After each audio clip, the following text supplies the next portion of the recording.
The boy's voice broke something open inside Kate Graves that she had spent 7 years sealing shut. "Miss Kate, will you pray with us tonight?"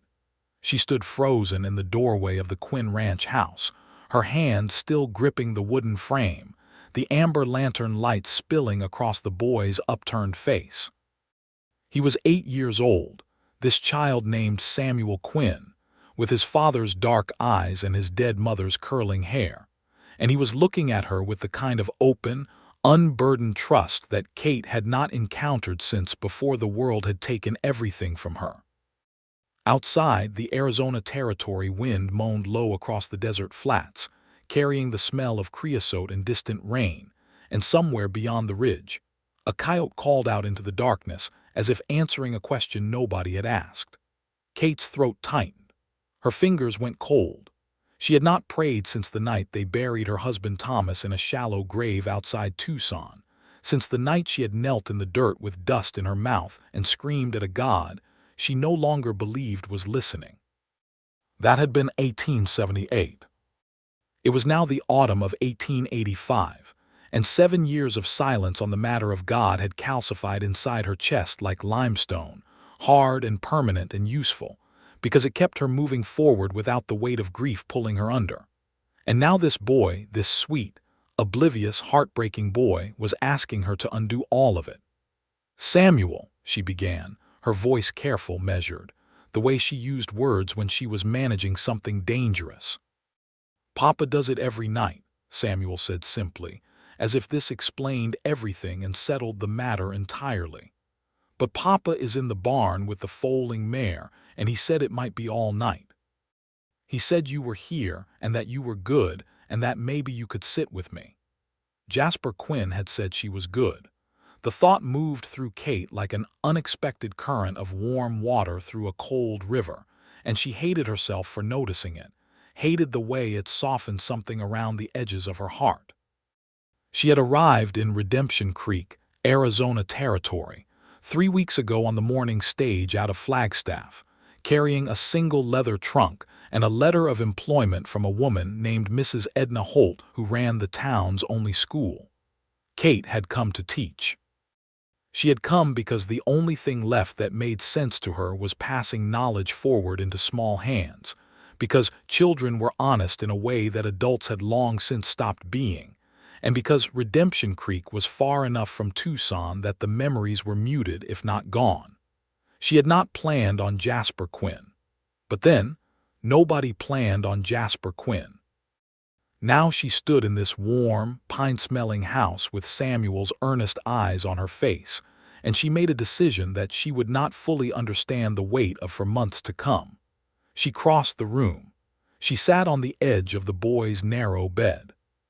She folded her hands in her lap, and she laced her fingers together with the mechanical precision of someone operating under orders from a part of themselves they had stopped consulting, and she said quietly, "All right, Samuel. Bow your head." The boy folded himself down beside the bed, knees on the braided rug, elbows on the mattress, and closed his eyes with the absolute confidence of a child who had never been told that God might not answer. And Kate Graves, who had not prayed in 7 years, opened her mouth. The words that came out were not her words. They were the words her mother had taught her in a white clapboard church in Missouri before the war had taken her father, and the drought had taken the farm and life had taken everything else in slow, methodical succession. They were words built into the architecture of her earliest self, as foundational as bones, and they rose now from somewhere below the limestone, from somewhere she had thought was dead. "Lord, keep this house," she said, and her voice only shook once. Samuel repeated after her, syllable by syllable, his voice small and serious. "Keep this boy safe in your hands," she continued, and now her throat was burning because the words were real and she was feeling them, actually feeling them for the first time in 7 years, and that was the most terrifying thing that had happened to her since she had ridden into Redemption Creek. When it was over, Samuel climbed into his bed and pulled the quilt up to his chin and looked at her with Jasper Quinn's dark eyes and said, "You're real good at that, Miss Kate. Better than Papa, even." "Don't tell him I said so." She almost laughed. The almost laugh surprised her so much that she pressed her hand briefly to her mouth. "Sleep well, Samuel," she said. She walked out of the bedroom and through the main room of the ranch house and out onto the porch, and she stood in the cool Arizona night air with her arms wrapped around herself, and she looked out at the vast black sky burning with stars, and she understood, with the clarity that only comes from being caught completely off guard by your own heart, that something had just changed that she could not unchange. The question was what she intended to do about it. 3 weeks earlier, the morning stage had rolled into Redemption Creek at 7:30, groaning with dust and rattling with the complaints of travelers who had been jolted across 60 miles of unpaved desert road. Kate had been the only passenger not actively praying for the journey to end. She had sat with her hands folded in her lap and her eyes fixed on the passing landscape, watching the saguaro cacti stand like sentinels against the orange morning sky, watching the roadrunners dart across the pale dust, and she had thought, as she always thought when arriving somewhere new, that this place was as good as any other for the next chapter of a life she was simply trying to get through. Redemption Creek was not a large town. It had one main street built along the bank of a seasonal creek that ran with actual water only in the summer monsoon season, and spent the rest of the year as a dry, sandy channel that still managed to sustain enough cottonwood trees to give the town its modest character. There was a general store run by a man named Horatio Bell, who weighed everything on a brass scale and trusted nothing he couldn't verify himself. There was a saloon called the Copper Star that did the brisk business you would expect from a mining and ranching settlement of 500 souls. There was a church made of adobe with a wooden cross that listed slightly to the east as though perpetually skeptical. There was a livery stable, a telegraph office, a doctor's house that doubled as a surgery, and the schoolhouse, which was a long, low building with 8 windows and 30 desks, and a wood stove that Kate was told would be indispensable by November. Mrs. Edna Holt met her at the stage and clasped her hand with the firm grip of a woman who had built her life on making herself useful and intended to keep doing so. "You're younger than I expected," Edna said, looking Kate over with frank assessment. "But the letter from Phoenix spoke highly of your work. We had 23 students last term. We expect more this year. Several of the ranching families have settled in the last 2 years and the children need educating." "I'm 31, Kate said. "I've been teaching for 6 years. I know your age from your letter. I was speaking of how you look." Edna tucked Kate's arm into hers and began leading her down the main street with the confidence of someone who owned everything she surveyed. "You look like a woman with a story, Miss Graves. Most people out here have stories. We've learned not to ask about them unless they're offered." "That suits me fine," Kate said. "Good. Now about the Quinn children. There's only one actually, a boy named Samuel. His father, Jasper Quinn, runs the biggest cattle operation in the valley, about 4,000 acres running up toward the San Francisco peaks. Jasper is a serious man, a widower. Lost his wife Alina 3 years ago to fever. Samuel has been educated by a succession of teachers who either couldn't manage the isolation or couldn't manage his father. I want you to pay the Quinn ranch a visit this week. They're too far out for Samuel to ride to school every day, but Jasper has agreed to bring the boy in 3 days a week and supplement with home lessons on the other days. He'll want to meet you." "What do you mean, couldn't manage his father?" Kate asked. Edna's expression was diplomatic in a way that communicated volumes while conveying precisely nothing. "Jasper Quinn is particular," she said, "about who he trusts with his son." Kate visited the Quinn ranch on her 4th day in Redemption Creek. She borrowed a horse from the livery, a steady Palomino mare named Sunday, and rode the 6 miles out of town along the valley road with the morning sun already hot on the back of her neck, and the mountains rising blue and enormous to the north. The Quinn ranch was not what she had expected. She had been prepared for something rough-hewn and purely functional, the kind of operation built by a man who thought comfort was a luxury. Instead, she found a house that had been built with genuine care, 2 stories of pine and adobe with a wide wraparound porch, a kitchen garden that was still producing in the October heat, and a barn that was larger than most of the buildings in Redemption Creek. There were horses in the paddock, a dozen of them, mixed breeds that moved with the easy confidence of animals that had been well handled. There were chickens. There were 2 dogs who came to investigate her arrival with wagging tails and no hostility. Jasper Quinn came out of the barn when he heard her ride in. Kate's first impression of him was competence. He moved the way men moved when they knew exactly what their bodies were capable of and had never wasted emotion in their lives. He was 35, broad-shouldered, with the kind of face that the Arizona sun had turned lean and angular. His hair was dark, cut short, and there was a scar along his jaw that caught the light when he turned his head. His eyes, when he looked at her, were the particular shade of dark brown that contained hidden depths, the color of good earth after rain. He wore a work shirt with the sleeves rolled to the elbows, and his hands when he reached up to remove his hat were the hands of a man who worked, calloused and capable. "Miss Graves," he said.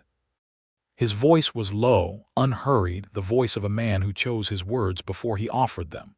"Mr. Quinn," she said, dismounting Sunday with a practiced ease that she noticed him notice.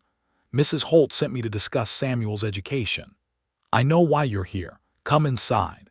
It was not an unfriendly invitation. It was simply direct in the way that men who live far from other people tend to be direct, stripped of the social performativity that proximity to others requires.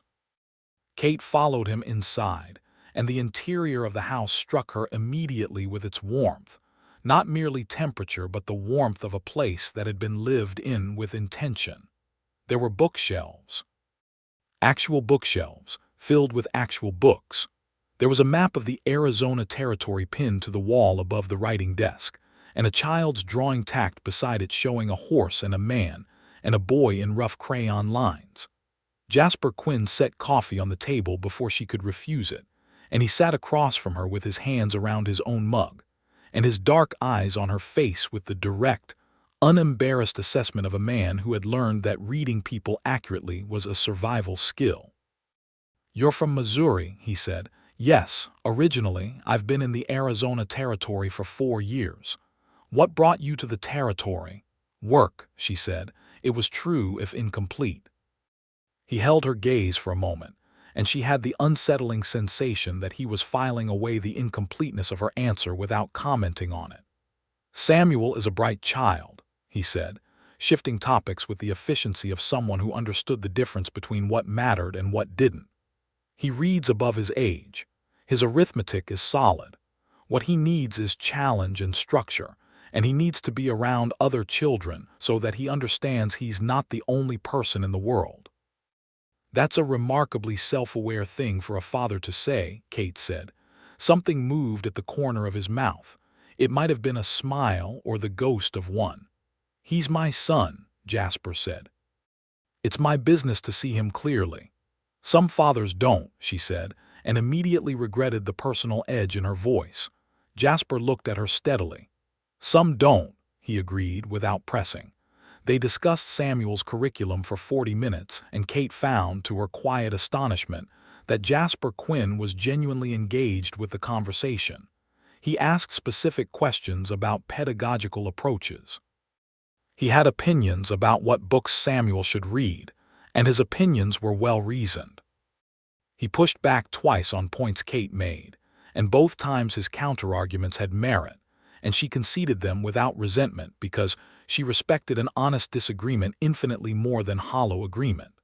When Samuel himself appeared at the back door, sun-flushed and slightly breathless from whatever he had been doing in the yard, the transformation in Jasper Quinn was immediate and total. The controlled reserve opened like a window thrown wide.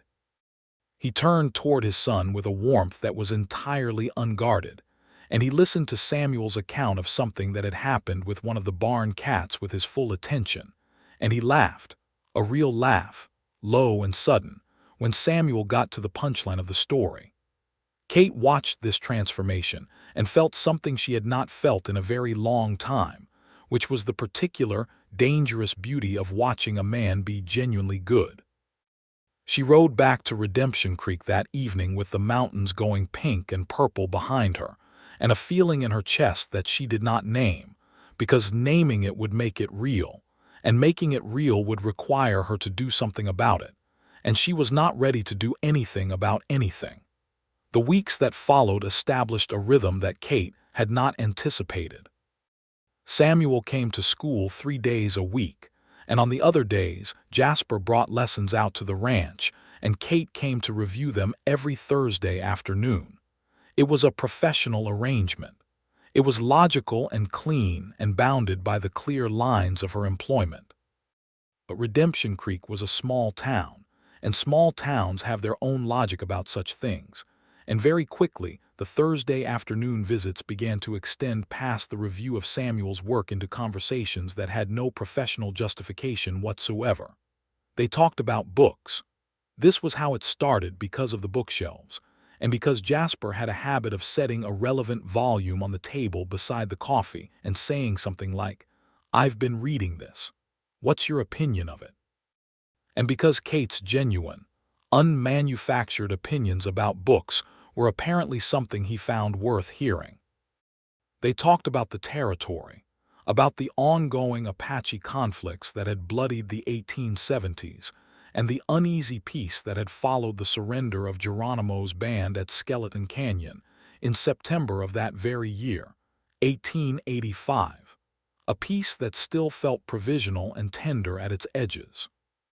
Jasper spoke about the Apache people with a nuance that surprised her, describing them not as the savage threat that the Eastern newspapers preferred, but as a people who had responded to systematic dispossession with the tools available to them, who had watched their land and their way of life dismantled by the same expansion that had built the ranch she was sitting in. "Do you feel guilt about that?" she asked him once, with the directness that had by then become the natural register of their conversations. He was quiet for a moment. Outside, Samuel was throwing a stick for one of the dogs in the fading afternoon light. "Yes," he said, "I feel guilt about that. I also feel that guilt without action is just a comfortable feeling for people who don't want to actually change anything. So I pay the Yavapai men who work my cattle operation the same wage I pay the Anglo men, and I don't allow anyone on my land to speak of any human being with contempt. That's what I can do from where I stand. It doesn't balance the ledger. I know that." Kate looked at him. "You're an unusual man, Jasper Quinn." He met her eyes, and this time the ghost of a smile was more substantial. "You're an unusual woman, Kate Graves." It was the first time he had used her first name. She noticed it the way you notice the first warm day after a long winter, that specific quality of light and air that tells you something has permanently shifted. She began noticing other things. She noticed that he always made sure the coffee was fresh when she arrived, which meant he had been watching for her. She noticed that when Samuel showed her his schoolwork and looked to his father for a reaction, Jasper was always watching her face first, gauging her response before he offered his own. She noticed that on the one Thursday afternoon when a traveling hardware salesman appeared at the ranch mid-visit, and Jasper had to go deal with the man, he returned 20 minutes later with his jaw set, and his eyes going immediately to where she sat on the porch reading to Samuel, and the tension in his shoulders visibly eased when he found her still there. She was not ready to name any of this. She was building a wall, carefully, brick by brick, against the very clear evidence of what was happening between them, and she was building it because of Thomas. Thomas Graves had been Kate's husband from 1875 to 1878, 3 years of a marriage that had begun with genuine love and ended in a way that still made her hands go cold at night. He had been a gentle man, a schoolteacher like herself, and they had moved from Missouri to Tucson together with the optimism of people who believed that the future was a place you could arrive at through effort and good faith. What happened to Thomas in Tucson was neither just nor explicable nor the result of any failure of character on his part. He had been caught in the middle of a dispute between two cattle operators over a water rights claim, a dispute that had nothing to do with him, and a bullet intended for someone else had found him instead on a Tuesday morning in June. The randomness of it had been the thing that broke Kate. She could have survived a death that made sense. What she could not survive, or had believed she could not survive, was the revelation that survival itself was not a matter of being good or careful or deserving. Thomas had been all three of those things, and it had not helped him at all, and the God she had grown up believing in was either watching and indifferent or entirely absent, and either option was equally devastating. So she had rebuilt herself on the premise that the only things she could count on were her own intelligence and her own labor, and the simple, immediate reality of the children in front of her who needed to learn. This had served her adequately for 7 years. It was not happiness exactly, but it was stability, and stability was what she had decided to want. And then came Redemption Creek, and then came Jasper Quinn. The complication that Kate was not prepared for arrived on a Wednesday evening in late October when she was working late at the schoolhouse, marking Samuel's latest arithmetic papers, and the door opened and Jasper Quinn walked in. He did not look like himself. He looked like a man who had been running from something and had arrived at the end of his running and was not sure what to do now that he had stopped. His hat was in his hands and his hair was slightly disordered, and there was a tightness around his eyes that Kate had not seen before. "Forgive the intrusion," he said. "What's happened? Is Samuel all right?" "Samuel's fine. He's with the Horatio Bell's wife for the evening." He looked around the room at the small desks and the chalk-marked blackboard and the maps on the walls, as if orienting himself in a space he hadn't expected to find himself in. Then he looked back at her. "I need to talk to you about something that isn't about Samuel." Kate set down her pen. She folded her hands on the desk in front of her. "All right," she said carefully. He pulled one of the student chairs over to the edge of her desk and sat in it, which would have been comical if his expression had not been so entirely serious. A large man in a child's chair, elbows on his knees, turning his hat in his hands. "There's a man named Cutter Holloway," he said. "He's been buying up ranch land in this valley for the past 18 months. Not asking to buy, exactly. Persuading. The kind of persuading that involves accidents happening to livestock and fences coming down in places they shouldn't and wells being found contaminated." Kate felt the familiar cold weight of the territory's particular brand of lawlessness settling into the room. "You're saying he's forcing people out?" "I'm saying 3 families have sold in the last year at prices below what the land is worth, and in each case there was a period of misfortune before the sale was negotiated. Old Lester Beaumont's hay barn burned down in August. We all called it lightning. Now I'm not so sure, and you think you're next. I think I'm the biggest obstacle left." His voice was steady, but his hands were not entirely still on the hat. "Cutter Holloway wants control of the water access in this valley. My land sits above the main aquifer. With my land, he controls water for the whole southern range." "Have you spoken to the marshal?"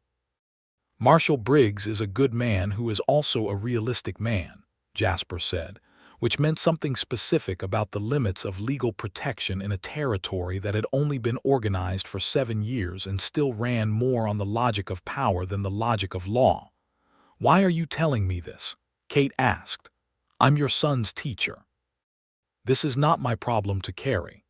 He looked at her then directly, with those dark eyes that she had spent 6 weeks trying not to think about too often. "Because 2 of my ranch hands found a man on the eastern fence line last night who they didn't recognize and who ran when they approached him. And because this morning someone cut the latch on the paddock gate and 3 of my best horses got out onto the range. And because I sent Samuel to stay at the Bell house tonight because I didn't want him at the ranch until I understood the scope of what I'm dealing with." He paused. "And because you are the person in this town whose judgment I trust most, and I needed to think this through out loud with someone who would tell me the truth." Kate was quiet for a long moment. "That's a significant thing to say," she said. "I know it. We've known each other 6 weeks. I know that too." He held her gaze without apology. Time doesn't always work the way we expect it to. She looked down at Samuel's arithmetic papers. She looked at the clean rows of numbers that a bright, careful, fatherless boy had worked out with methodical precision, trying to get the answers right, trying to please the adults who were responsible for him. "Tell me everything you know about Cutter Holloway," she said. They talked for 2 hours. Outside, Redemption Creek settled into its nighttime quiet, and inside the schoolhouse with the single lantern burning between them, Kate listened and asked questions and listened more. And by the end of it, she had helped Jasper construct a logical picture of what Holloway was doing and a set of possible responses. Ranging from legal challenges through the territorial court system to a coalition of the remaining Valley ranchers presenting a unified front that would be harder to individually pick apart than isolated operators. When Jasper finally stood to go, he paused at the door with his hat in his hand and said, "Kate." She looked up from the notes she had been making. "Thank you," he said. "I don't say that lightly." "I know you don't," she said. The door closed behind him, and Kate sat alone in the lantern light for a long time after that, with her pen in her hand and her notes on the desk, and her heart doing something complicated in her chest that she was rapidly losing the ability to pretend she didn't feel. She was in trouble, the real kind. The kind that comes not from external danger but from the inside, from the part of yourself that has decided to feel things again after a long, disciplined, comfortable period of not feeling them. And that is not asking your permission. It was 4 days after that conversation, on a Thursday evening, that Samuel asked her to pray with him, and something that had been locked behind Kate Graves's limestone interior broke open and began, very slowly, to bleed light. She was still standing on the porch when Jasper came back from the barn.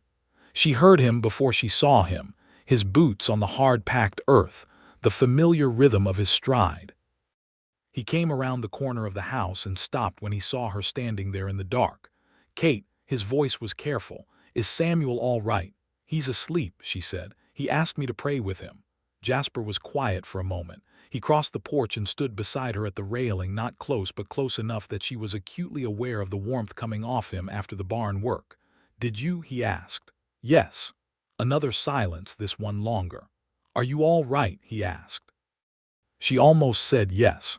She was very practiced at saying yes when the honest answer was something more complicated. But the prayer had dissolved something in her, some structural piece of her careful architecture, and she was standing in the rubble of it without her usual resources. "I haven't prayed in 7 years," she said. "Not since my husband died."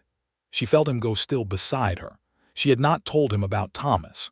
She had not told anyone in Redemption Creek about Thomas, because telling it meant carrying the weight of other people's sympathy, which was its own kind of burden.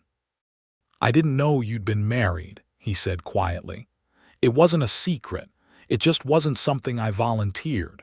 She looked out at the dark desert, the silver-lit saguaros standing like silver ghosts in the starlight. "His name was Thomas. He was a good man. He was killed in Tucson in 1878. Wrong place, wrong time. It had nothing to do with who he was or what he deserved." Jasper didn't say the things people usually said, the things about God's plan or silver linings or time healing all wounds. He said nothing for a moment, and then he said, "I'm sorry. That kind of loss where it makes no sense is the hardest kind." "Alina," Kate said. It was a question she was asking without asking it. "Fever," he said. "Spring of 1882. Samuel was 5. She was 28 years old, and she had never been seriously ill in her life, and she was gone in 9 days. His voice was controlled, measured, the way voices get when someone has told a story so many times that they have learned to tell it without breaking. The ranch hands, the neighbors, everyone said the same things. God's plan, she's in a better place, at least you have the boy, and all of those things might be true and none of them helped at all. "No," Kate agreed. "They don't help." "What helped was Samuel," Jasper said. "Because Samuel needed feeding and couldn't do it himself, and Samuel needed someone to read to him at night and couldn't do it himself, and Samuel needed to know that the person responsible for him was still standing, so I stood, and kept standing. A pause. And eventually standing stopped feeling like an act of will and started feeling like something I just did naturally, like breathing. Kate turned to look at him. In the starlight, his profile was sharp and cert, the face of a man who had been through fire and come out the other side not unscathed but intact. Samuel asked me to pray with him, she said again. And I did, and I felt it, Jasper. After 7 years of feeling nothing when I thought about God, I felt something. Maybe, Jasper said, that's not the worst thing that could happen to you. She looked at him for a long moment. It frightens me, she said, and she was not only talking about prayer. He turned to meet her eyes, and the look he gave her was direct in that way he had, without pretense or performance. I know, he said. It frightens me too. The moment held between them, taut and fragile and full of everything they had not yet said, and then a horse whinnied from the barn and the spell shifted without breaking, and they both looked away at the same time and Kate reached for her shawl. I should get back to town, she said. It's late. The road isn't safe after dark. He said it matter-of-factly, not as a manipulation. Take the spare room. I'll have you back to town before school starts. She thought about refusing on principle. She thought about the 6 miles of dark desert road and the unresolved question of Cutter Holloway's man on the fence line. And she thought about the fact that refusing would be an act of self-protection dressed up as propriety. And she was tired of being proprietary about things that didn't require it. Thank you, she said. She slept in the spare room with the window open to the desert air and the sound of the wind in the cottonwoods, and she did not sleep for a long time, lying in the dark with her thoughts arranged around the image of Jasper Quinn on the porch saying, I know. It frightens me too. In the morning she woke to the smell of coffee and bacon and came downstairs to find Samuel at the kitchen table with a book and Jasper at the stove, and the easy domesticity of it was so striking and so dangerous that she had to stand in the doorway for a moment and brace herself against it. Miss Kate, Samuel said without looking up from his book, Papa burned the biscuits again. I did not burn the biscuits, Jasper said, with a patience that suggested this was a running argument. I browned them. They're black on the bottom, Samuel said, browned. Kate sat down at the table and accepted the coffee Jasper placed before her and looked at the biscuits, which were indeed significantly darker than ideal, and said, They look fine, Samuel, which was a lie, and which made Jasper shoot her a look of suppressed amusement over the boy's head, and which made something warm and slightly terrifying bloom in the center of Kate's chest. The situation with Cutter Holloway moved faster than anyone anticipated. 3 days after Kate spent the night at the Quinn Ranch, she was in the general store picking up chalk and writing paper for the schoolhouse when Horatio Bell leaned across his counter and said, Lo, you're friendly with Jasper Quinn, Miss Graves. Samuel is one of my students, she said carefully. Then you'll want to know, Horatio said, with the particular gravity of a man dispensing information he considers important, that Cutter Holloway was in here yesterday with his lawyer from Flagstaff. They were looking at survey maps, the old territorial grants, the kind of thing you look at when you're building a legal case for a land challenge. Kate went cold. A challenge to Quinn's title, to the water rights specifically. There's a question about whether the original grant to the Quinn family in 1871 included the aquifer access, or whether that was a separate allocation that was never properly recorded. Horatio shook his head. I don't know the law on it, but a man with money and a good lawyer can make a dispute last long enough to be ruinous even if he eventually loses. Kate bought her chalk and paper and walked directly to the telegraph office and sent a message to a lawyer she knew in Flagstaff, a man named Aldous Perry who had helped her navigate a school board dispute 2 years ago and who was, more importantly, both competent and honest. Then she rode out to the Quinn Ranch. Jasper was at the corral when she arrived, working a young sorrel horse on a long line, moving the animal in smooth circles with the quiet authority of a man who understood that partnership with a horse, like partnership with anything worth having, is built on patience and consistency rather than force.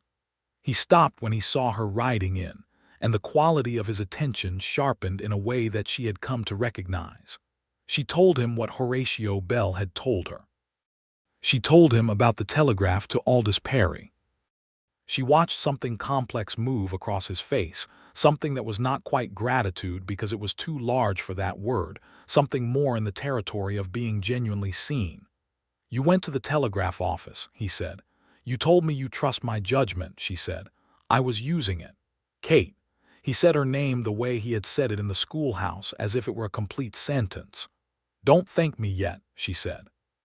"We need to wait for Perry's response, and in the meantime you need to find those original grant documents. Do you have them?" "Eleanor kept the property papers," he said. "There's a box in the house. I haven't looked through it since she died." A pause that contained something. "I've been avoiding it." Kate understood. She understood in the particular way that one person who has left something sealed understands another person who has done the same. "We should look through it together," she said. The box was in the wardrobe in the bedroom that had been Eleanor Quinn's, a plain wooden box with a brass clasp, filled with the careful record of a life. There were letters, there were pressed flowers, there were documents. Jasper sat on the edge of the bed and went through it with Kate beside him, and she watched him move through the papers with a controlled steadiness that she recognized as the effort of a man who had learned to grieve privately, because grief was not something the ranch could accommodate. She did not comment on any of it. She simply worked through the papers with him, methodically, looking for the original land grant documentation. And when she found it at the bottom of the box beneath a folded letter written in a woman's hand that she deliberately did not read, she said, "Here," and passed it to him.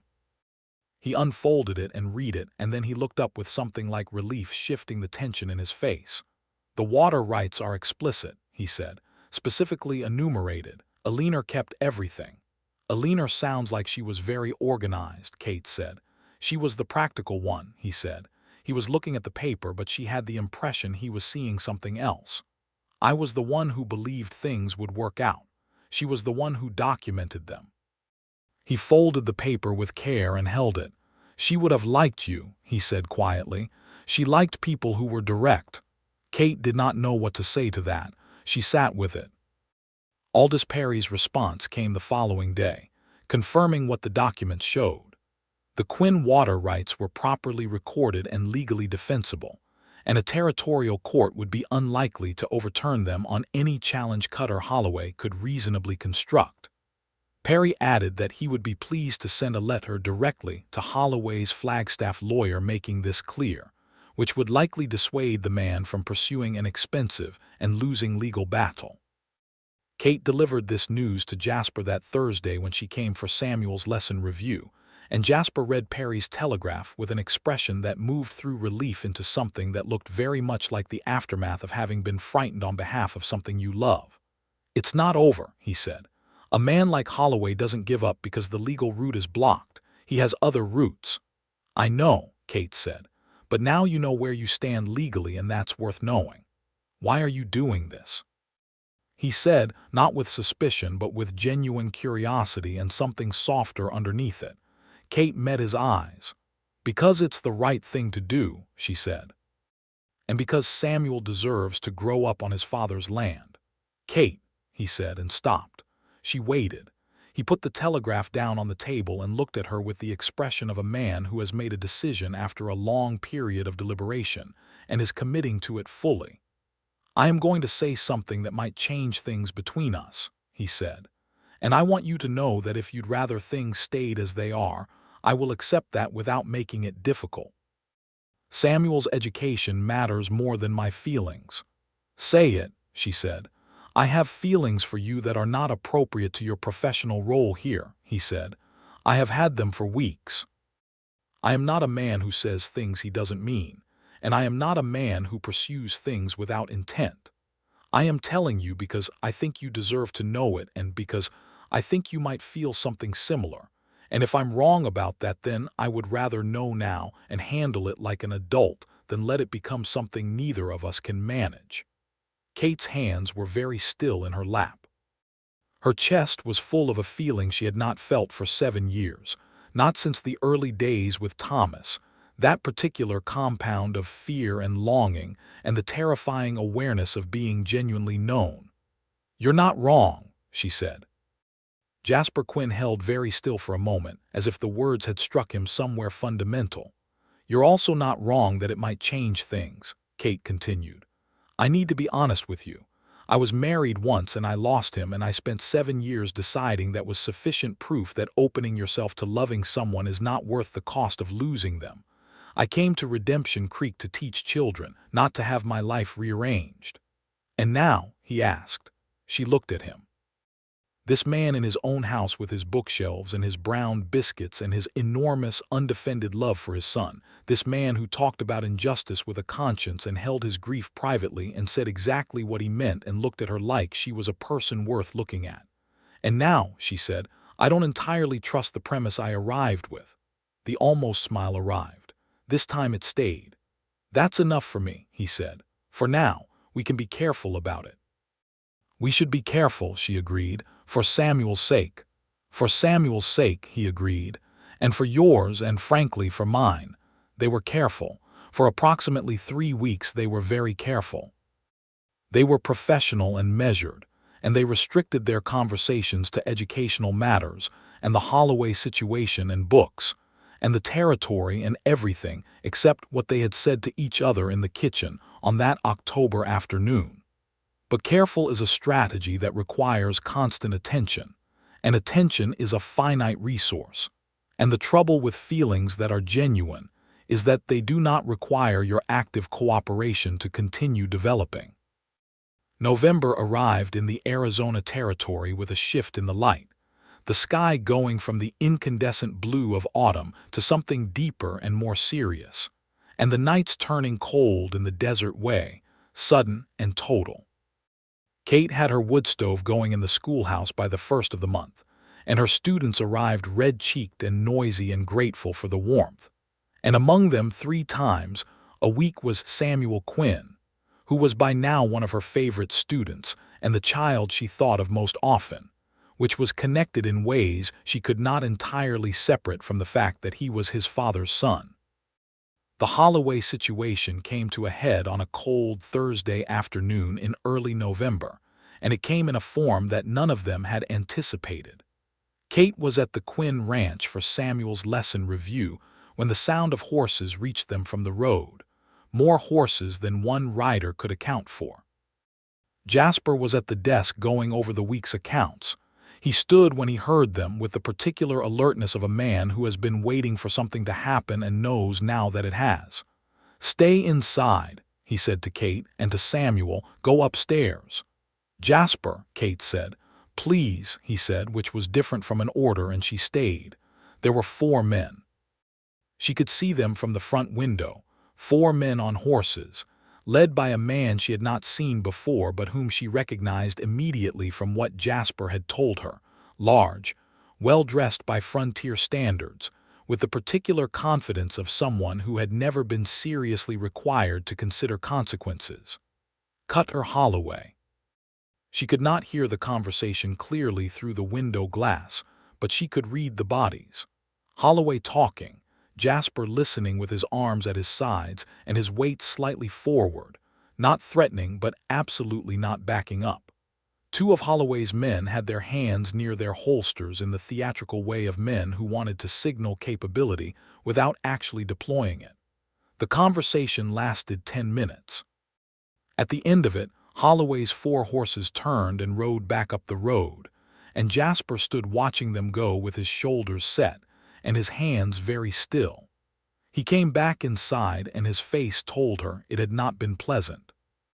"He says the legal argument is irrelevant," Jasper said. "He says his patience with the Valley's holdouts is running out.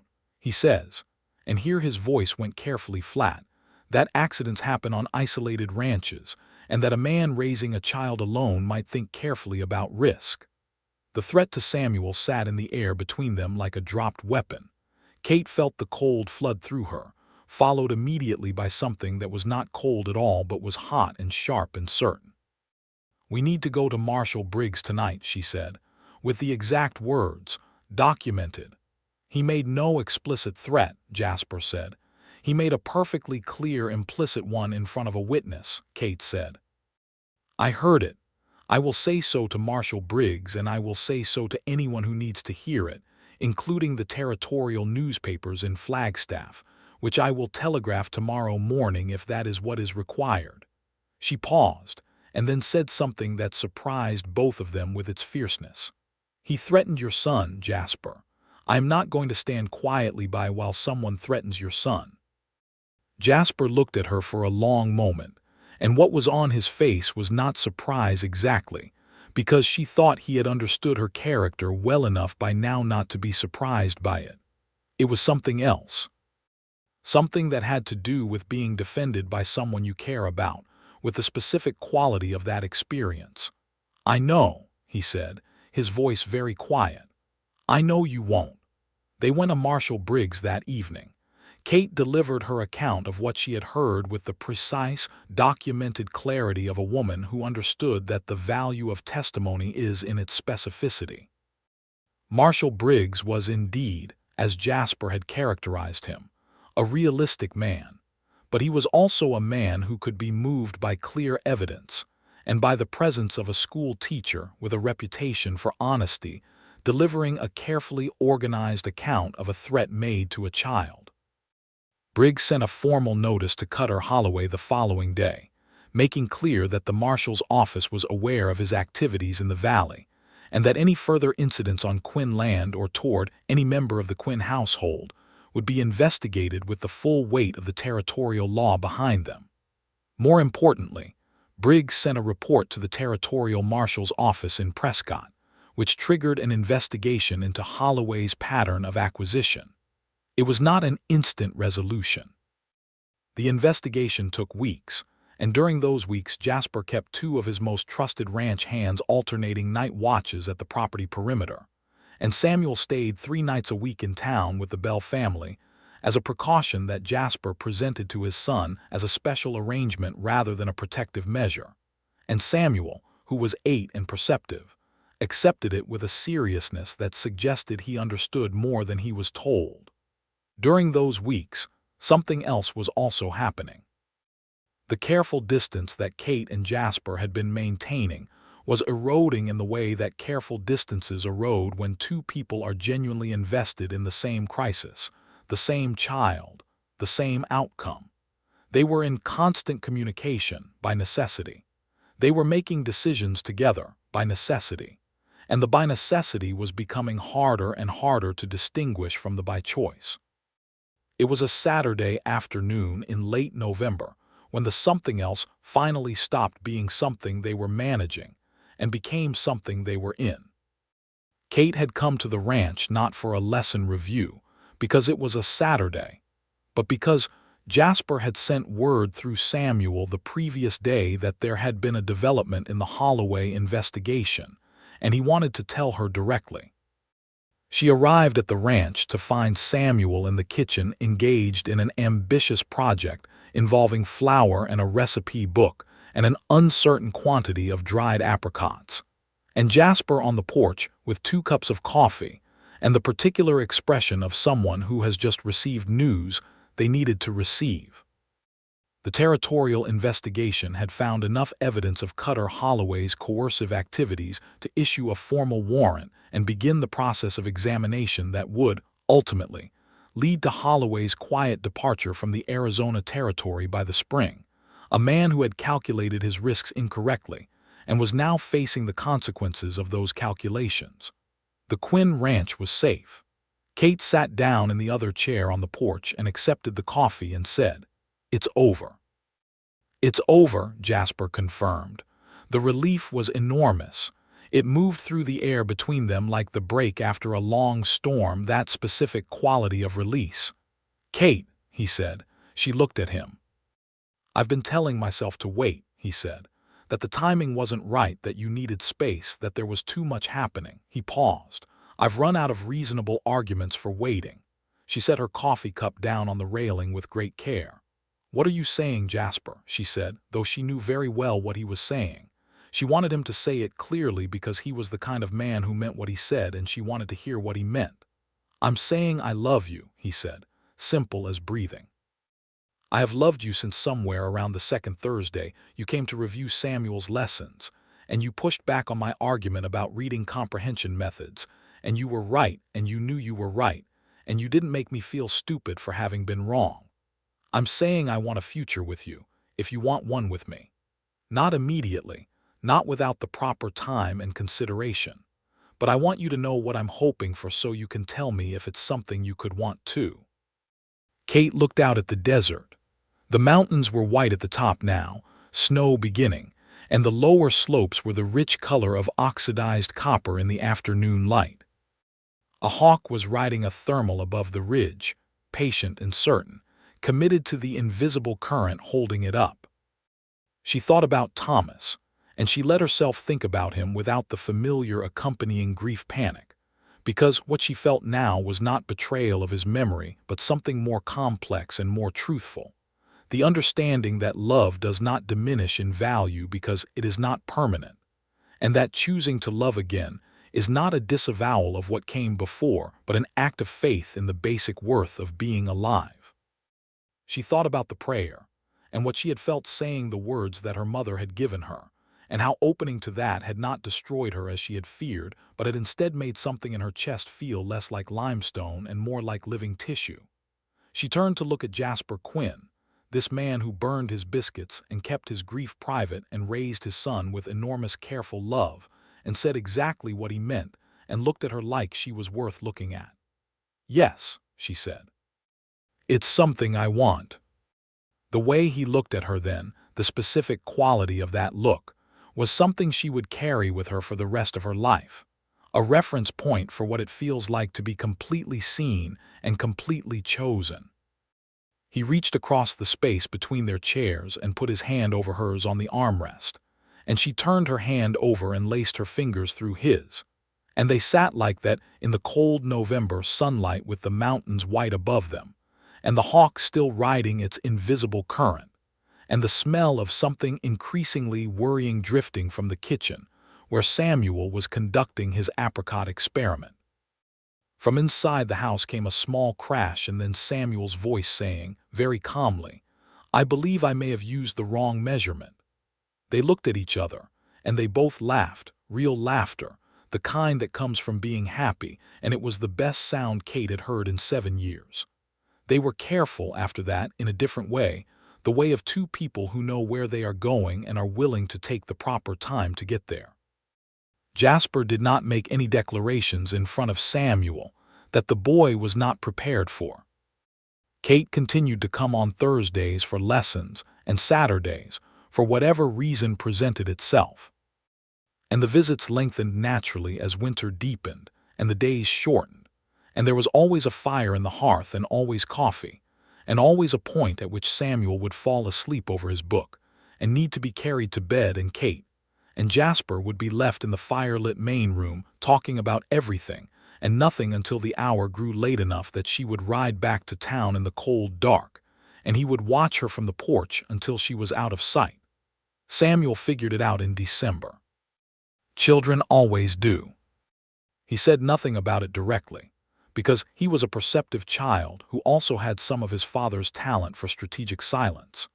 But he began leaving his schoolwork reviews in increasingly inconvenient places that required Kate's extended presence to sort out, and he began requesting stories at bedtime that he claimed only Kate told correctly, and he began mentioning Miss Kate at the breakfast table with the elaborate casualness of a child who is not being casual at all.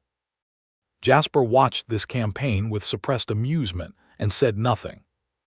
Kate watched it and felt, in equal parts, touched and amused, and something else that she eventually identified as a specific kind of hope, the kind built not on the abstract possibility of happiness, but on the very concrete reality of this child who was already inviting her in, who was already, in his 8-year-old way, holding the door open.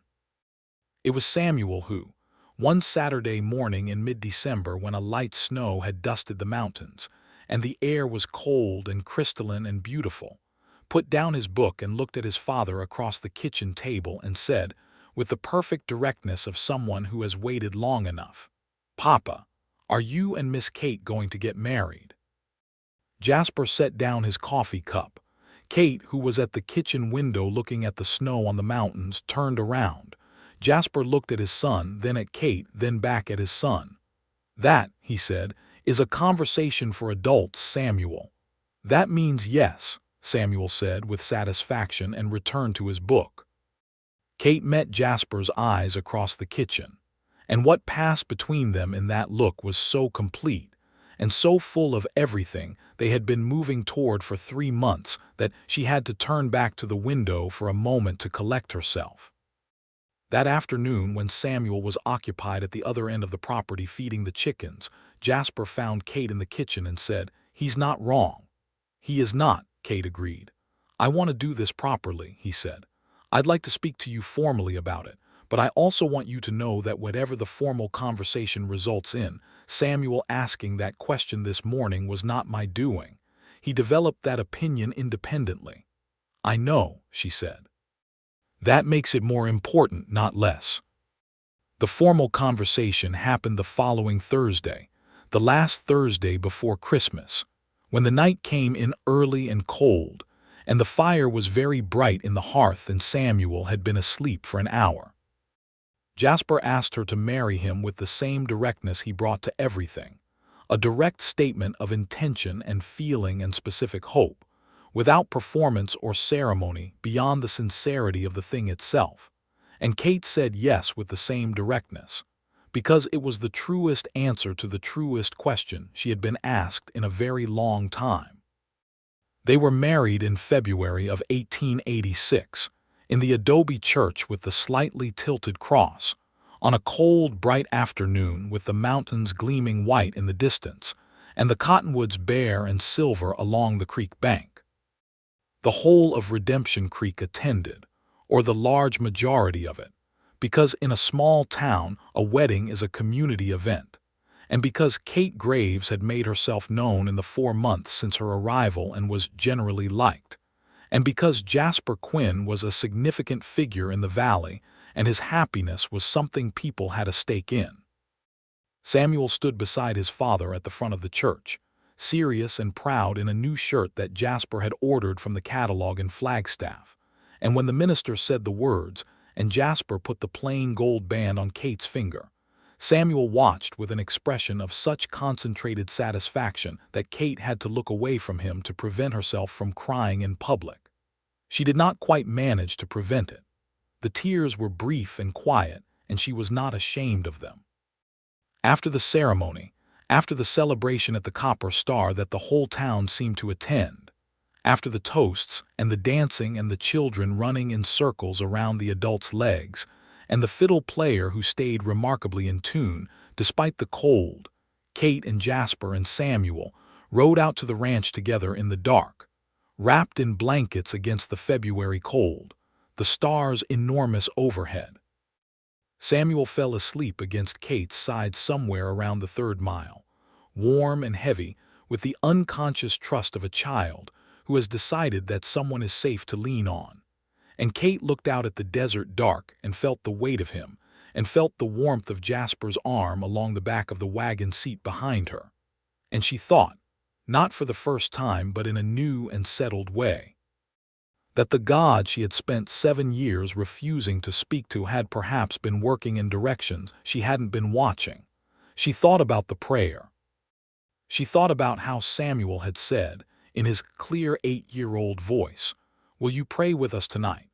And how the question had broken something open that had needed to be broken open for a very long time.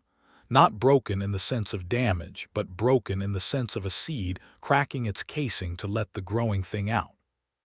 Spring came to the valley in March, green and fierce, and improbable the way spring always is in the Arizona desert, wildflowers appearing overnight in the dry sandy soil as if they had been waiting underground all this time for exactly the right conditions.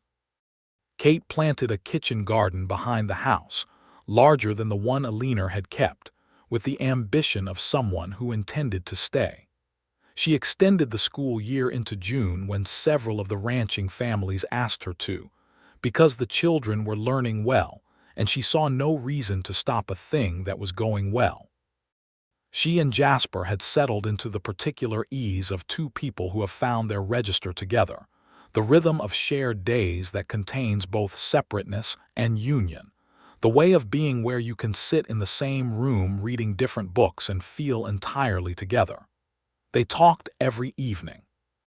They disagreed regularly and engaged those disagreements with the kind of respect that makes disagreement useful rather than corrosive.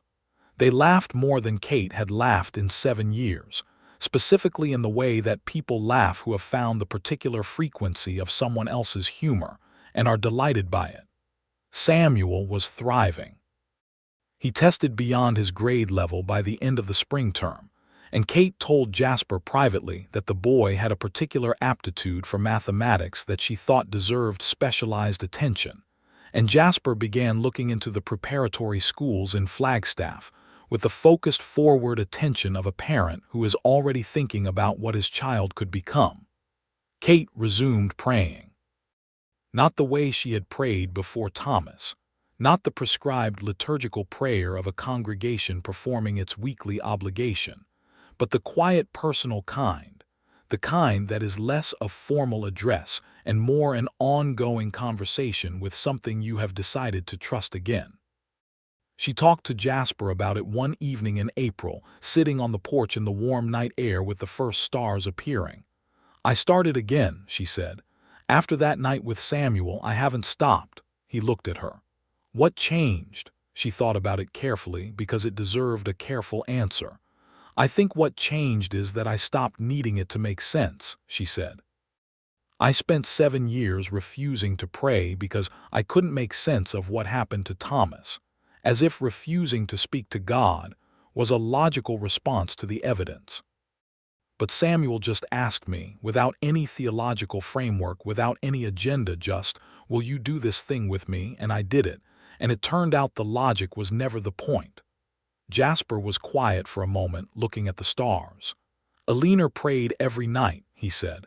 "She never stopped, not even at the end when she was very sick. I would sit by her bed and she would say the words and I would listen, and I could never tell whether it was helping her or whether she was just doing the thing she had always done because it was the shape of her faith." He paused. "After she was gone, I kept doing it with Samuel because it was her habit and I wanted to keep something of hers alive in the house. I'm not sure what I believe about God exactly, but I believe in the habit." "Maybe that's enough," Kate said.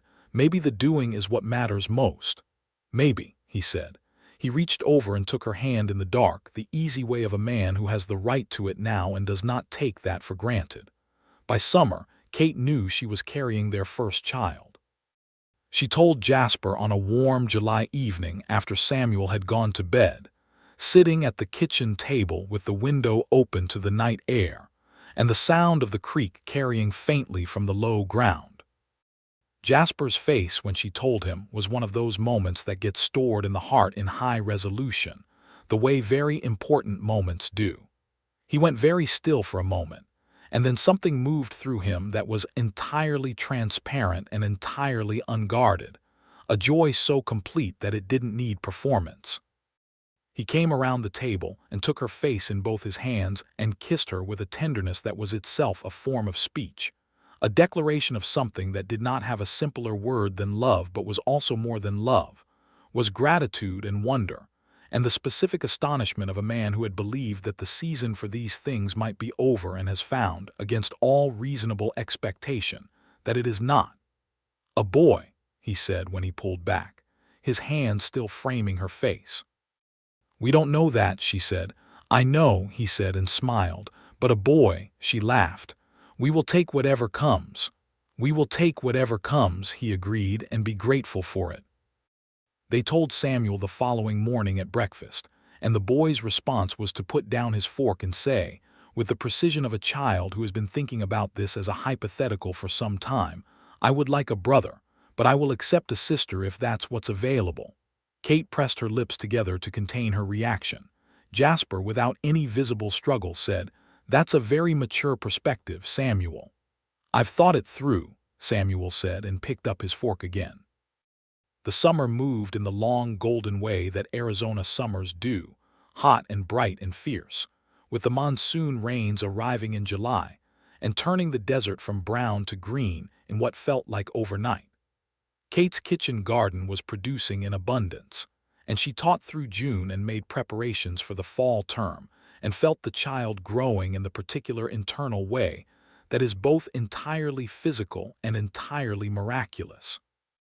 Jasper was attentive in the way of a man who has been through this once before with a different outcome and carries that knowledge without letting it become fear. He was present without being hovering.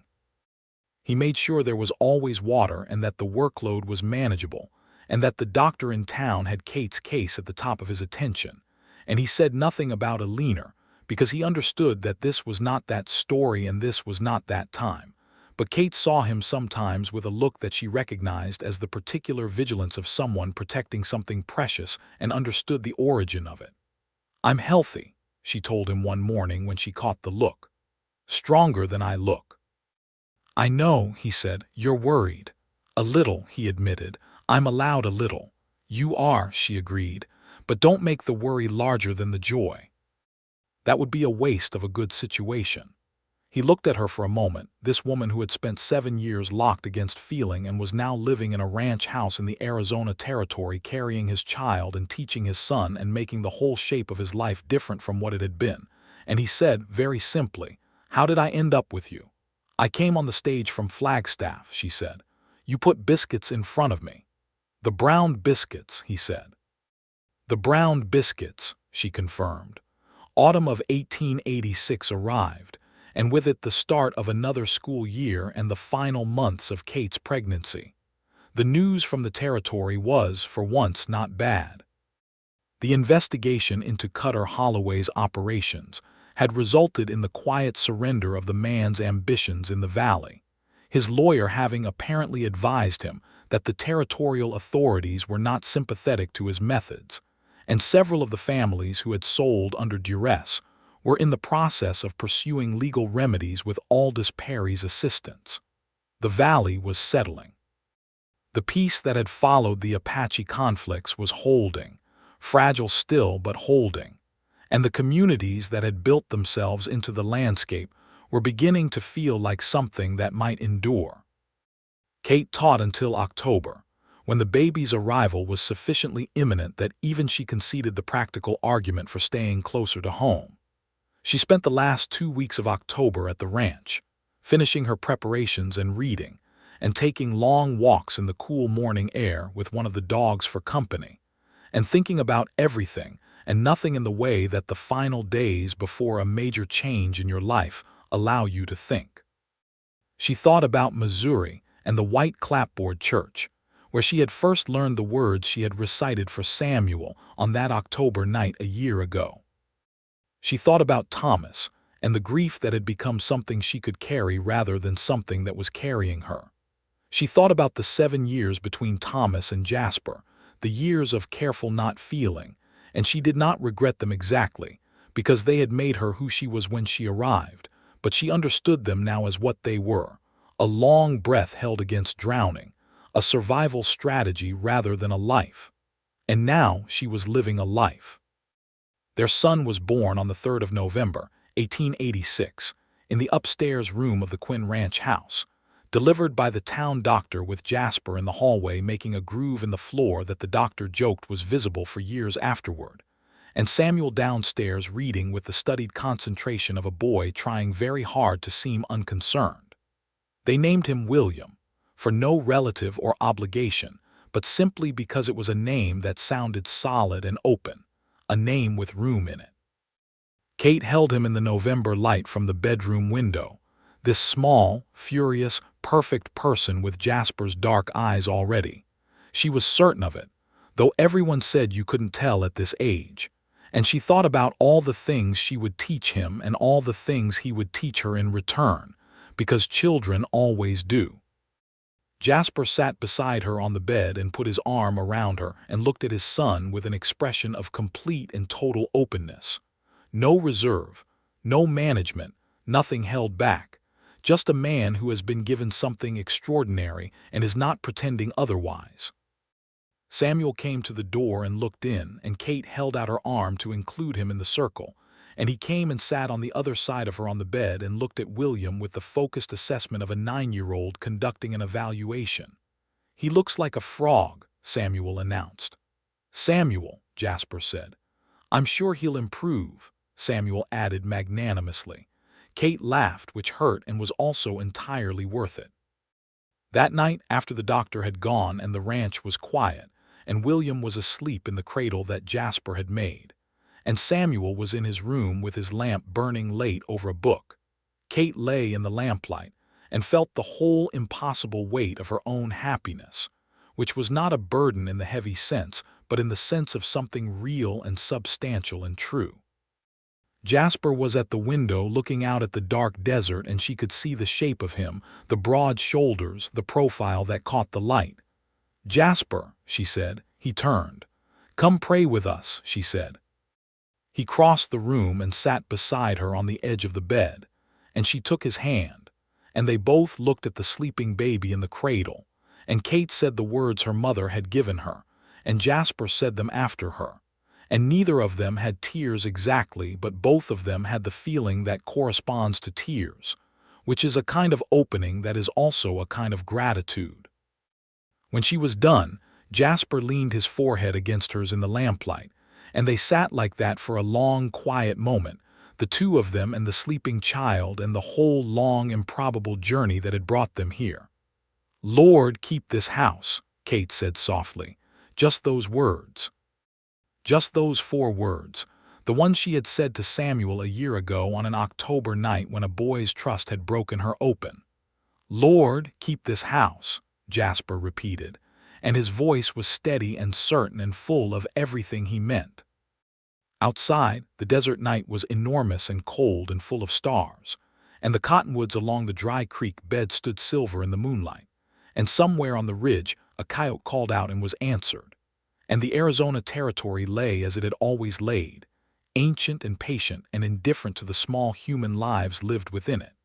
And inside the ranch house on the Southern Valley Road, a family that had been assembled from the wreckage of several previous stories was alive and whole and warm and entirely, irrevocably real. Samuel grew into an exceptional student, as Kate had known he would. He left for a preparatory school in Flagstaff at 13 and returned to Redemption Creek at 18 with a manner that was entirely his own, combining his father's directness with a wit that he seemed to have developed independently, and that consistently caught both his parents off guard in the most satisfying possible way. William was followed, 3 years later in 1889, by a daughter they named Clara, which had been Kate's mother's name, and Clara turned out to have her mother's absolute stubbornness paired with her father's complete moral certainty, a combination that was formidable from infancy and only became more so as she grew. The Quinn Ranch continued and grew.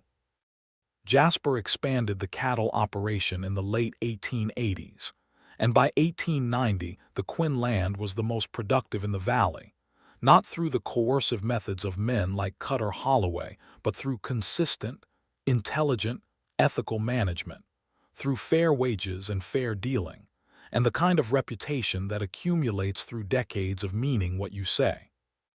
Kate taught at the Redemption Creek School for 12 years total, building the curriculum from its basic foundations into something that genuinely prepared children for the world that was arriving, the territorial statehood that everyone could feel approaching, the expansion of the railroad that was already beginning to change the logistics of the whole region.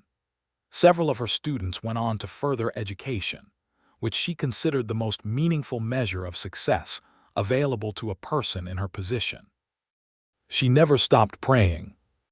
It became part of the shape of the house, the way it had been for Eleanor before her, though Kate did not think of it as continuing Eleanor's tradition so much as having found her own way back to something she had always carried. She and Jasper prayed together at night, sometimes with the children and sometimes alone, and neither of them ever claimed to have the theology exactly figured out, but both of them had concluded that the practice of turning towards something larger than yourself was worth doing regardless of the precise nature of what you were turning toward. On the anniversary of her first year in Redemption Creek, Kate sat on the porch of the Quinn Ranch house in the October evening light, watching the mountains go through their ceremony of color, and she thought, with the particular clarity of a good vantage point in time, about the woman who had arrived on the morning stage from Flagstaff with a leather trunk and a plan to simply get through the next chapter. That woman had not known she was coming home. She had not known she was going to be broken open by a child's trust and rebuilt by a good man's honesty, and made real again by the demanding, unavoidable fact of love. She had thought she was coming to teach children, and she had done that, and she had also been taught, and the curriculum of her own instruction was comprehensive and ongoing, and she had no argument with any of it. Jasper came out of the house and sat in the other chair, the way he always did, the easy way of a man who belongs to a place and the people in it. He had a cup of coffee. He offered it to her and she shook her head. "What are you thinking?" he asked. "That I'm glad I came on the stage from Flagstaff," she said. He smiled.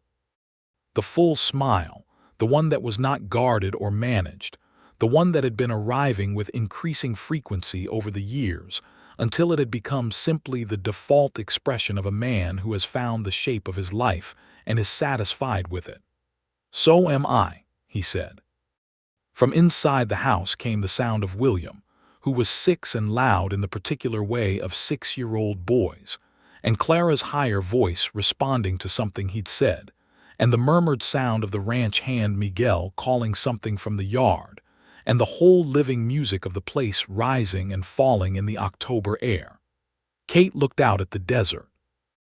The hawk was there, or a hawk, riding the evening thermal above the ridge with the same patient certainty she had watched a year ago, committed to its invisible current, trusting the thing that held it up. She thought about Thomas, and she let the thought be gentle. She held his memory with the love she had for him, which did not diminish because she also loved Jasper, because the heart is not a vessel with fixed capacity but a living thing that grows to hold what it is given.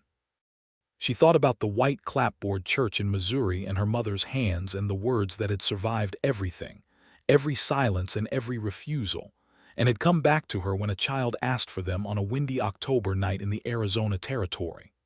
She thought about the limestone, and how it was gone now, not broken down but transformed, the way limestone is transformed by pressure and time into something different, something that keeps its structure but allows light through. She was happy. Not the happiness that is the absence of trouble, because trouble continued to arrive in the ordinary forms that life delivers, the hard winters and the difficult seasons, and the losses small and large that are the price of being alive. But the happiness that is a quality of presence, of being entirely here and wanting to be, of looking at your life, and finding that the sum of it is something you would choose again.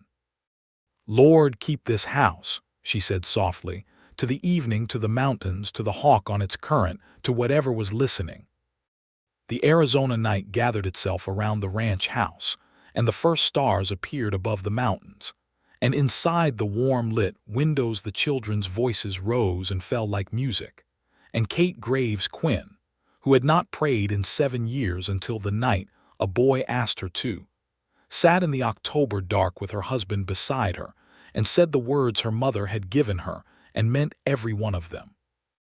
The stars came out one by one above the desert, 1,000, 10,000, more than anyone had ever counted, and the night was cold and clear and full of the particular silence that is not emptiness but presence, and the Quinn Ranch stood in it, solid and lit and alive, a house kept whole by the people inside it, and the love that had built itself, improbably, beautifully, from the ruins of everything that had come before.